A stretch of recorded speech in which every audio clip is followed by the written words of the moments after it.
Magandang umaga po mga kapatid. Muli nais ko po kayong batiin ng maligayang Pasko at masaganang bagong taon. Nagpapasalamat po ako sa inyo mga kapatid sa inyong panahon na ginugugol na tayo po ay magkasama maging sa pag-aaral po ng salita ng Diyos dito po sa ating pong recording ng kanyang mensahe. Maraming salamat sa pagpapala ng Diyos mula sa kanyang banal na salita.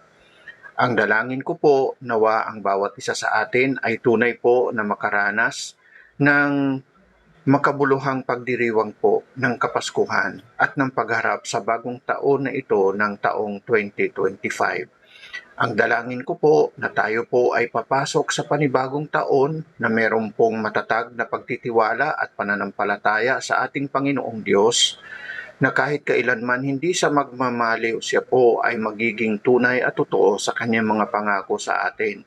At tayo po ay kanyang itataguyod sa mga taong darating maging sa bagong taon na ito. So welcome po ang bawat isa sa pag-aaral po ng salita ng Diyos at nawa ang Panginoong Kristo ang maging sentro po ng ating pong pag-aaral ng salita niya at maging sentro sa ating pong buhay at sa ating pong pamumuhay sa araw-araw. Pagpalain ng Panginoon ang ating pong pagsasama-sama sa umagang ito. Ang ating pong pag-aaral ay nakasentro po sa aklat po na sulat ni Mateo. Sa Mateo Kapitulo 1, talatang 22 hanggang talatang 23 at ito po ay aking pinamagatang Emmanuel, kasama natin ang Diyos. Ang sabi ng salita ng Diyos, nangyari nga ang lahat ng ito upang matupad ang sinabi ng Panginoon sa pamamagitan ng propeta.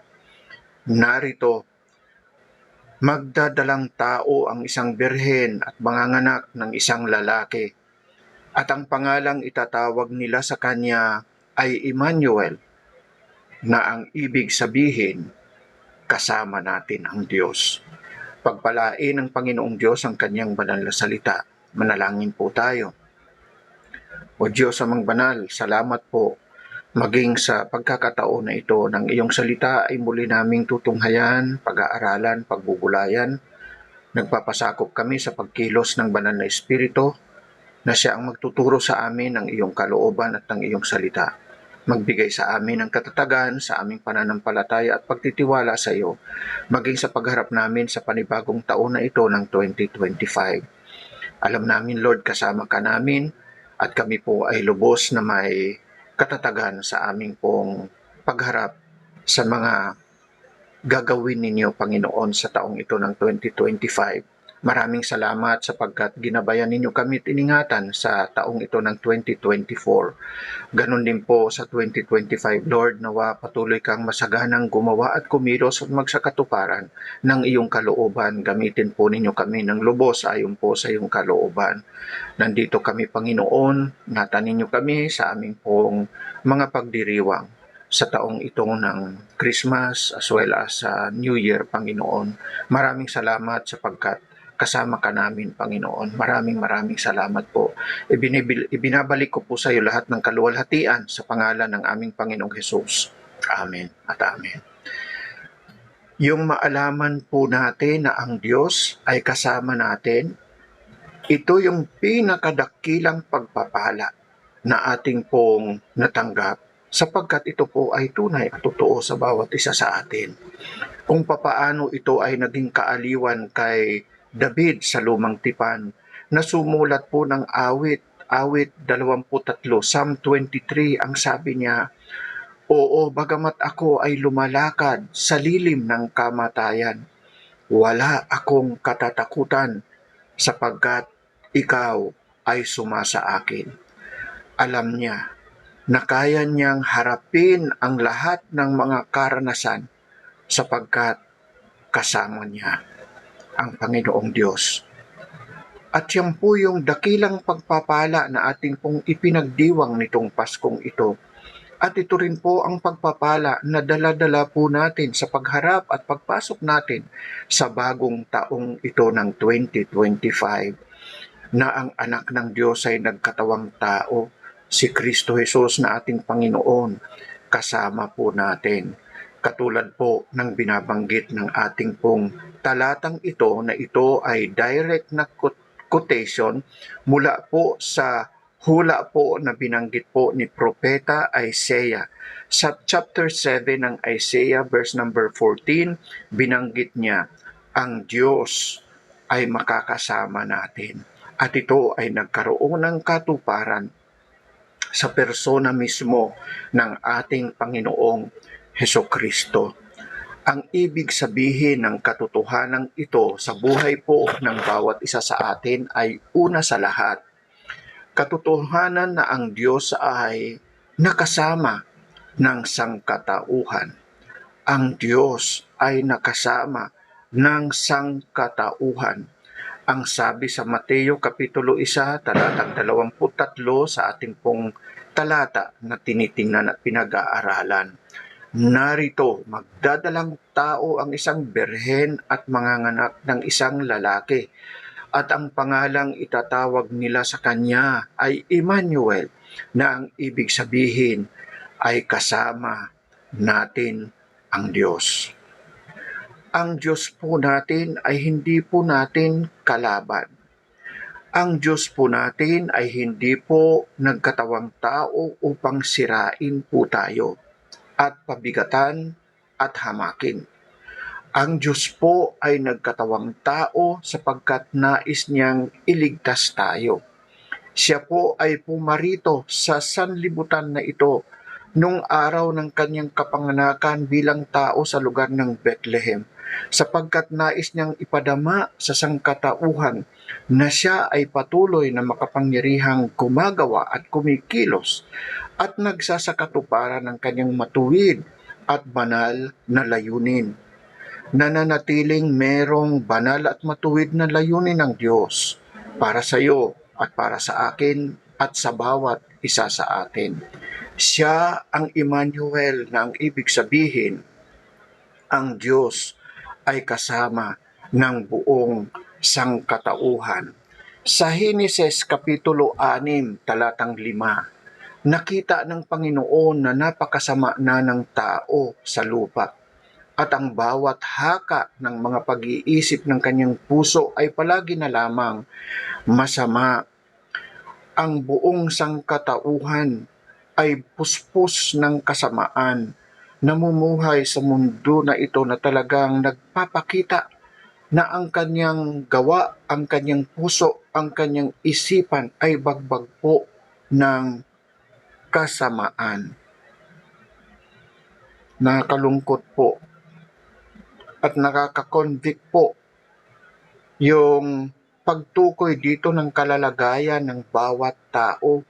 Ang sabi po, palagi na lamang masama ang kanyang puso. Ang bawat mithiin, isipin ng puso ng tao ay balot ng kasamaan.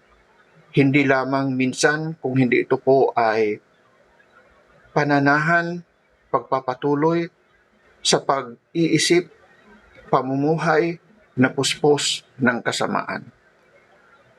Ang resulta po, hahatulan ng Diyos ang mundo na ito, ang sangkatauhan, at nais niyang lipulin ang buong sangkatauhan.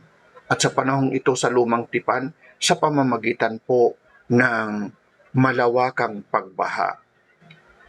Ngunit,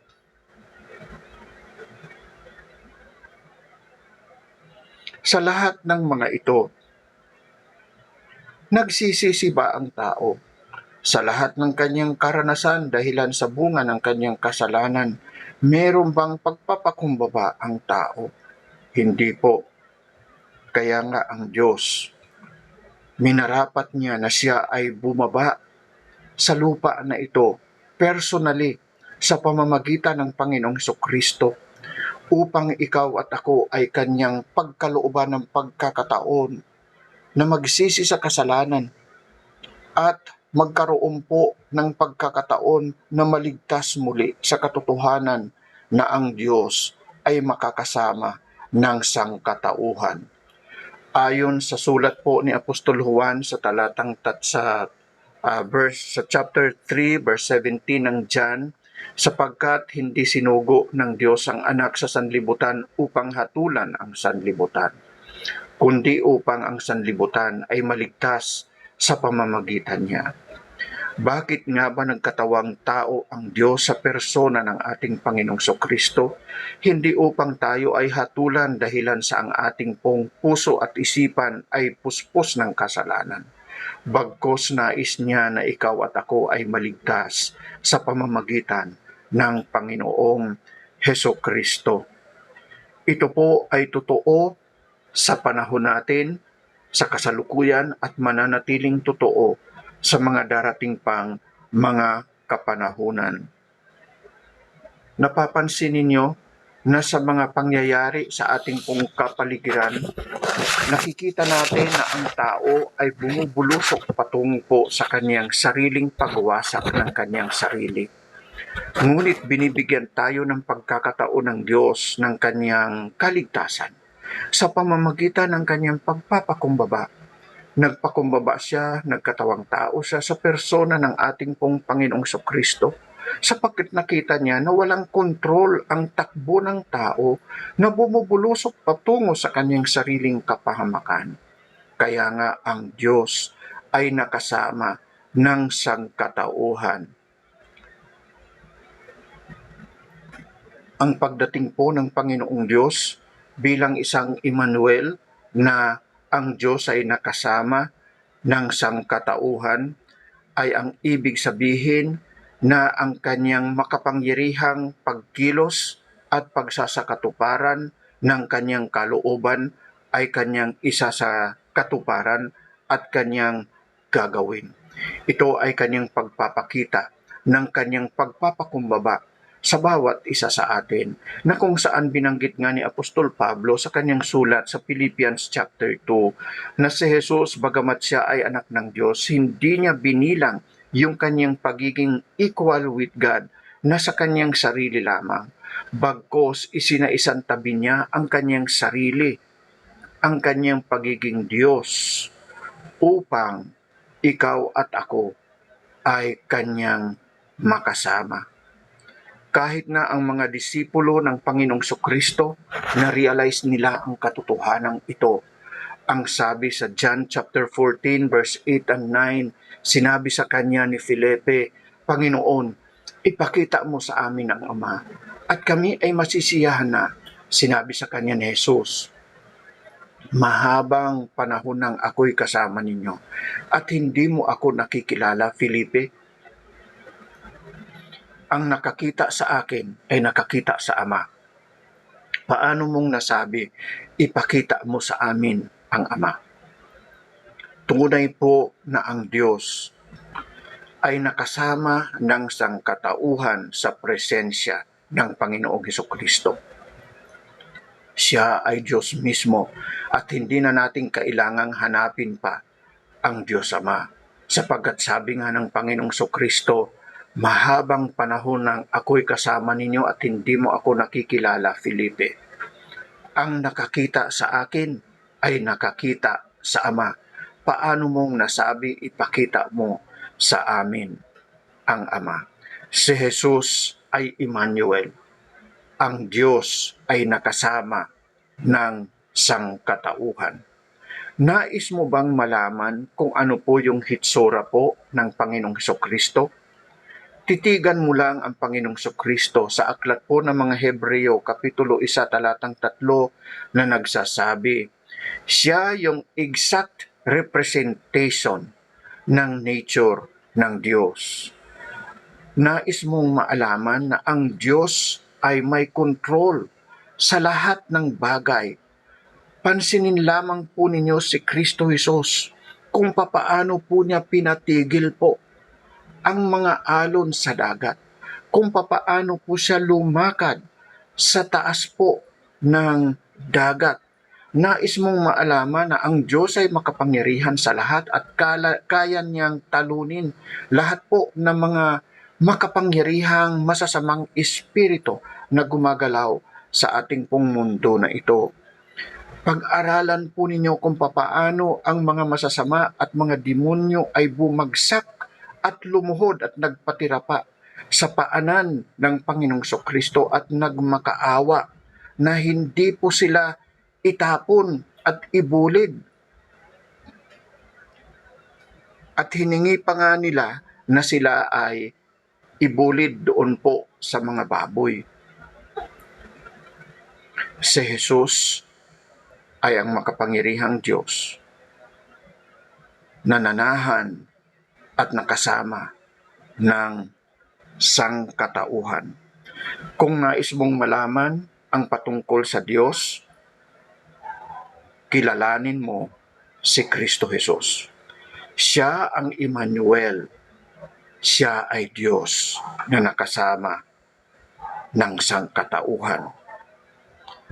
Ang sabi sa Colossians chapter 2 verse number 9, sapagkat sa Kanya'y naninirahan ang buong kapuspusan ng pagka-Diyos sa katawan. Oo, totoo po ang sinabi po ng talatang ito na ating pong pinag-aaralan. Jesus Christ is Emmanuel at ang ibig sabihin, God with us. Sapagkat sa Kanya'y naninirahan ang buong kapuspusan ng pagka-Diyos sa katawan. Katotohanan na ang Diyos ay nakasama ng sangkatauhan. At katotohanan din na ang Diyos ay nanahan sa bawat isa sa atin na mga tunay na mananampalataya. Nais ko pong ulitin po itong punto na ito. Ang makapangyarihang pananahan ng Diyos ay nasa mga mananampalataya lamang. Oo, ang Diyos ay nakasama ng sangkatauhan, ng buong mundo na ito, nakasama ang Diyos. Ngunit ang pananahan ng Diyos sa persona ni Kristo Jesus ay nanahan lamang doon sa mga sumampalataya sa Kanya at tumanggap sa Panginoong Kristo na may pananampalataya na kanilang personal na Panginoon at tagapagligtas. Nung tanggapin natin ang Panginoong Kristo ng personal na ating Panginoon at tagapagligtas, doon po nangyari ang katotohanan na ang Diyos ay nanahan sa bawat isa sa atin. Literally, si Jesus ay nanahan sa bawat isa sa atin at tayo po ay naligtas mula sa ating pong mga kasalatan. Ang sabi po sa 2 Corinthians chapter 13 verse 5, siyasatin ninyo ang inyong mga sarili kung kayo'y nasa pananampalataya. Subukin ninyo ang inyong mga sarili. Hindi ba ninyo nalalaman na si Jesucristo ay nasa inyo, malibang kayo'y nabigo sa pagsubok? Hindi mo ba alam na si Kristo ay nananahan sa iyo sapagkat ikaw ay sumampalataya na sa Kanya bilang iyong Panginoon at personal na tagapagligtas? At yan po ay totoo sa bawat tunay na mananampalataya. Ang Diyos ay nanahan sa atin. Siya ay nandito sa ating puso, sa ating buhay, sa ating katawan. Nananahan po siya at ikaw at ako ay sigurado po na meron pong kaligtasan.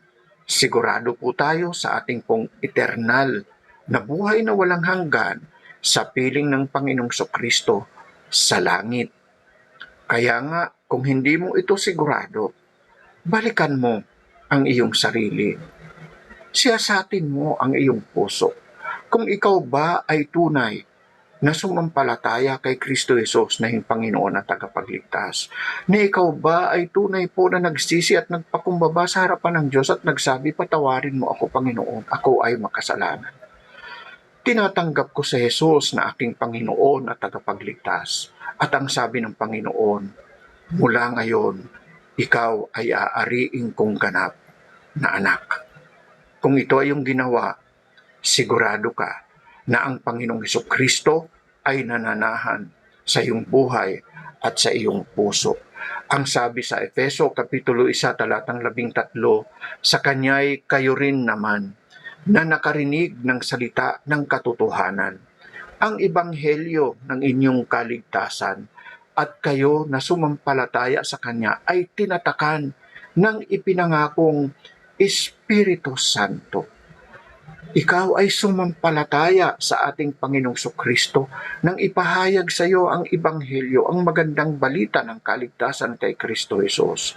At dahil doon ikaw ay sumampalataya sa Panginoong Kristo, at sa ganung kaparaanan, tinatakan ka ng Banal na Espiritu na siyang nananahan sa iyong puso, sa iyong isip, sa buhay po ng bawat isa sa atin. Pakinggan po natin ang mensahe po ng talatang ito mula sa ating Panginoong Kristo at sumampalataya po tayo sa pamamagitan ng ating pong mga puso na ang Banal na Espiritu ay nanahan sa ating pong mga buhay at ikaw at ako ay tinatakan niya ng kanyang presensya sa buhay po ng mga tunay na mananampalataya. Ang Banal na Espiritu ay nasa inyo at ito ay nagpapatunay na ikaw ay tunay na mananampalataya. Ang talatang ito ay nagpapaalala sa bawat isa sa atin na ang ating kaligtasan ay hindi na maaalis at ito ay mananatili magpakailanman sapagkat ang presensya ng Diyos sa pananahan ng Espiritu Santo ay mananatili sa bawat isa sa atin. Ang ating pong buhay ay ang buhay ng ating Panginoong Hesus. Sa pananampalataya natin sa Panginoong Kristo, siya po ay naging ating Emmanuel. Ang Diyos ay nanahan sa atin. Sa unang Korinto, Kapitulo 6, talatang 11, o hindi ba ninyo nalalaman? Nawa sabihin natin, Lord, alam namin na ang inyong katawan ay templo ng Espiritu Santo na nasa inyo, na tinanggap ninyo mula sa Diyos at kayo ay hindi sa inyong sarili. Tinanggap natin ang Panginoong Hesukristo at dahilan sa pangyayaring yan ng ating pananampalataya at pagtitiwala sa Panginoong Hesukristo, ang Banal na Espiritu ay nanahan sa atin at tayo ay naging kanyang banal na templo. At sabi nga sa Roma Kapitulo 8 talatang 15, tayo ay hihibik at tatawag sa Diyos na Ama namin, Aba, Father. Yan po yung ating pong tawag sa ating pong Panginoong Diyos. Sa katotohanan na ang Banal na Espiritu, which is the Spirit of Jesus Christ, comes into your life. Na ang Banal na Espiritu ng Panginoong Kristo ay dumating at nanahan sa buhay mo mismo. Nagbibigay sa iyo ng confidence na ang Diyos ay tunay na iyong Ama, na siya ang iyong makalangit na Ama, na ang Diyos ay kasama mo lagi, na ang Diyos ay kakampi ng bawat isa sa atin na sumampalataya sa Kanya na ating Panginoon at ating pong tagapagligtas. Naalala ninyo ng kapanganakan ng ating pong Panginoong Kristo, ang anghel ay nagpakita kay Mary.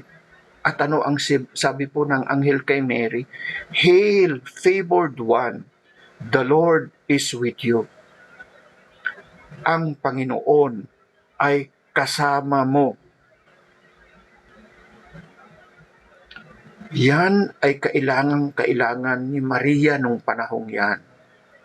Panahon na kung saan siya ay punong-puno ng kagulumihanan, punong-puno ng kabigatan.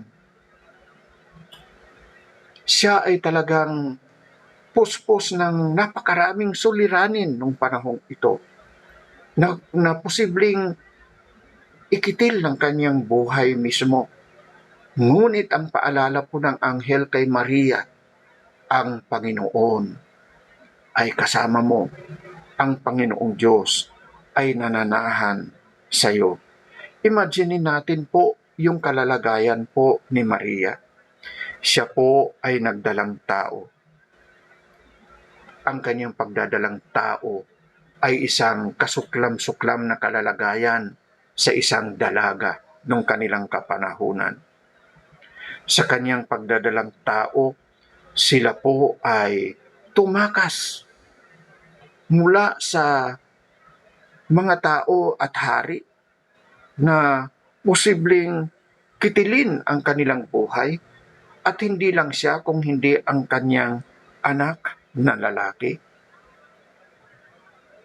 Marami sa atin ang hindi sigurado kung saan tayo dadalhin ng Panginoon.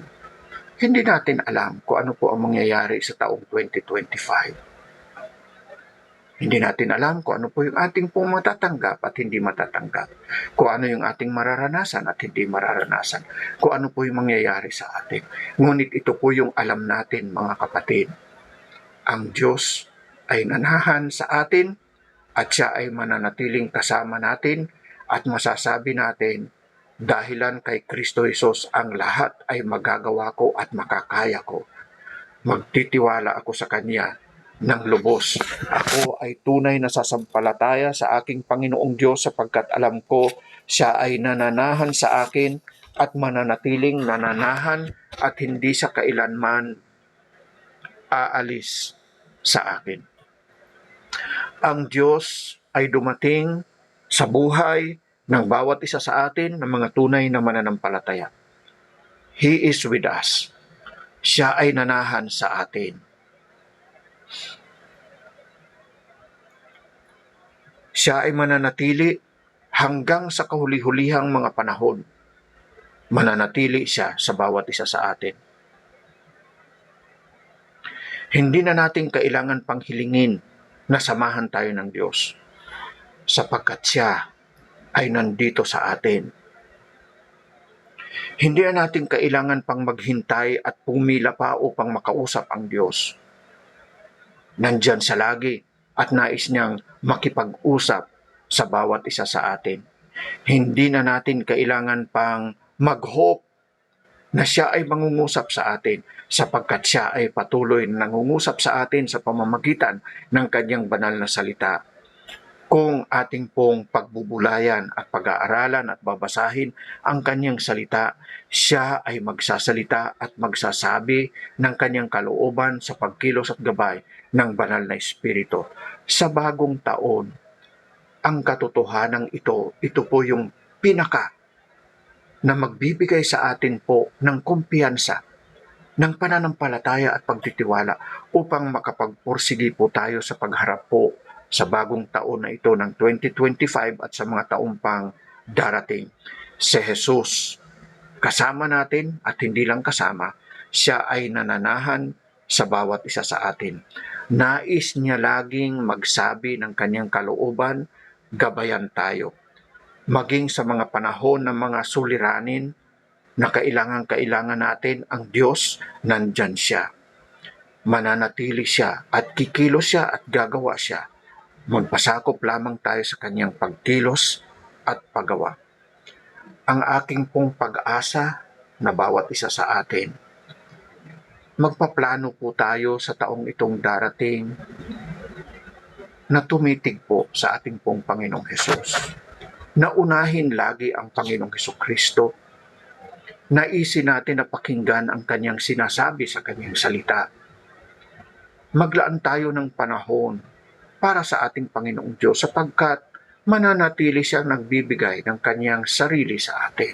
Hindi niya tayo hihiwalayan.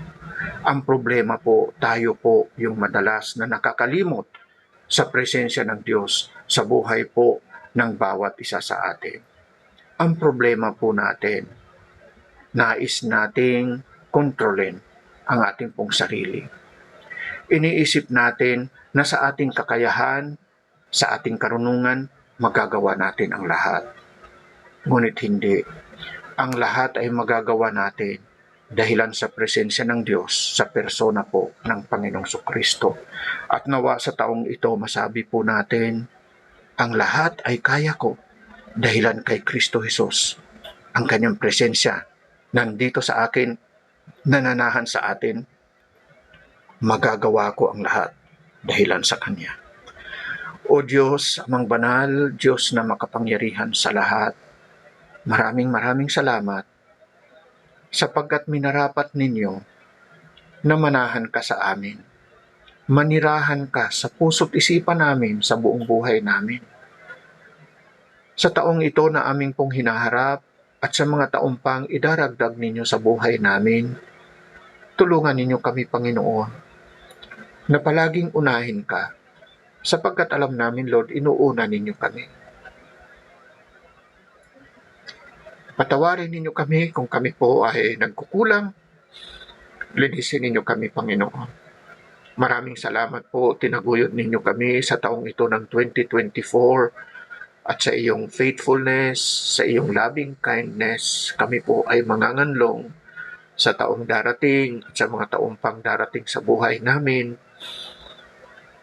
Kami na mga anak ninyo, bawat pamilya po, mga anak namin, mga apo namin, Lord, amin pong inihabilin sa iyo, manatili ang iyong makapangyarihang gabay at patnubay, pag-iingat at pagpapala. Maraming salamat, Amang Banal. Pagpalain ka nawa ng Panginoon at ingatan ka, paliwanagin nawa ng Panginoon ang kanyang mukha sa iyo at mahabag sa iyo. Ilingap nawa ng Panginoon ang kanyang mukha sa iyo at bigyan ka ng kapayapaan. Hinihiling ko po ito sa pangalan po ng Panginoong Hesukristo. Amen at amen. Magandang umaga po muli mga kapatid at maligayang Pasko at masaganang bagong taon.